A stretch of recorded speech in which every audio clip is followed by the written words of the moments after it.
Domestic hero ते बीसीसीआयचे boss मिथुन मनहास। माजी भारतीय क्रिकेटपटू मिथुन मनहास यांची बीसीसीआय अध्यक्षपदी निवड झाली आहे। 28 सप्टेंबर 2025 रोजी मुंबईतील 94व्या वार्षिक सर्वसाधारण सभेत त्यांची नियुक्ती करण्यात आली। दिल्ली टीमचे माजी कॅप्टन आणि जम्मू काश्मीरचे पहिले बीसीसीआय अध्यक्ष म्हणून मनहास इतिहास रचतात। पण कोण आहेत मिथुन मनहास?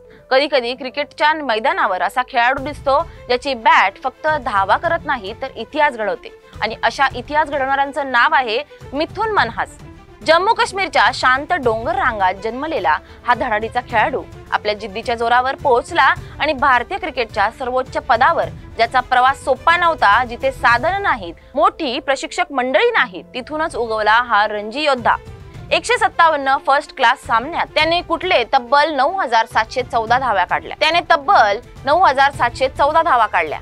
27 भव्य शतक आणि 49 दमदार अर्धशतक। प्रत्येक खेळी म्हणजे चाहत्यांसाठी एक उत्सव। आणि इतकंच नाही तर T20 सामन्यातही त्यांनी 91 सामन्यात 1170 धावांचा डोंगर रचला।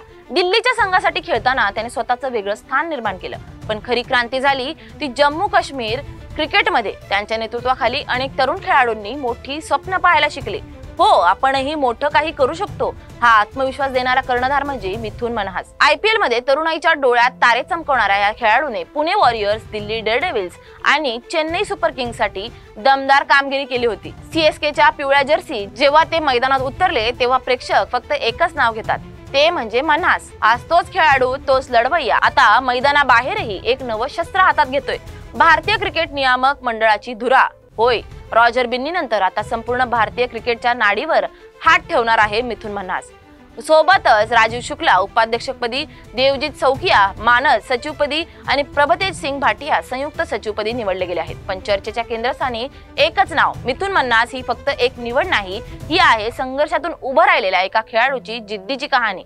एक भटकं, मेहनती आणि धडाडीचा प्रवासी, ज्याने डोमेस्टिक क्रिकेटमधून आंतरराष्ट्रीय क्रिकेट प्रशासनाच्या शिखरापर्यंतचा प्रवास पूर्ण केला। आज जम्मू काश्मीरच्या मातीतून उगवलेला हा मुलगा संपूर्ण भारतीय क्रिकेटचा नेता बनलाय, आणि हीच खरी क्रीडा जगातील विजयगाथा आहे।